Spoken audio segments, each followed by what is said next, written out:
Sausio 16. Ištvermingi maldoje.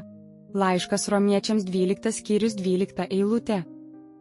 Brangus Viešpaties mokiniai, kokią turime palaimintą privilegiją būti nuolatos maldoje. Visada melstis tai reiškia kelti aukštyn prie Dievo savo širdis ir mintis bet kuriuo metu, nesvarbu kurioje vietoje, žinodami, kad dangiškasis Tėvas ir mūsų brangus Viešpats pastoviai lieka su mumis kiekvieną dieną ir kiekvieną valandą. Ir tada, kai jau atlikome savo dienos pareigas, jam stebint ir jam vadovaujant, arba bet kuriuo metu, kai mūsų siela pajaučia maldos reikalingumą, kokia brangi yra ta privilegija, būnant vienumoje vien tik su Dievu, numesti savo širdies sunkumą. Malda yra dvasinis ryšys tarp žmogaus ir Dievo. Dievas, priešingai nei žmonės, niekada nebūna pavargęs dėl tikinčiųjų kreipimosi į jį.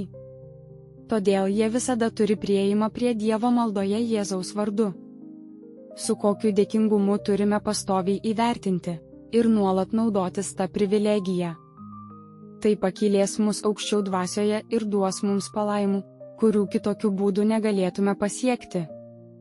Tie palaiminimai bus dviejų rūšių. Vieni ateis, kai ugdysime savyje maldos dvasią, tai tiesioginis maldos rezultatas, antri kaip dovanos, kai gausime atsakymą į maldas.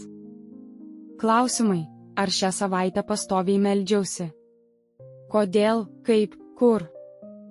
Ištvermingi maldoje. Laiškas Romiečiams 12 skyrius 12 eilutė.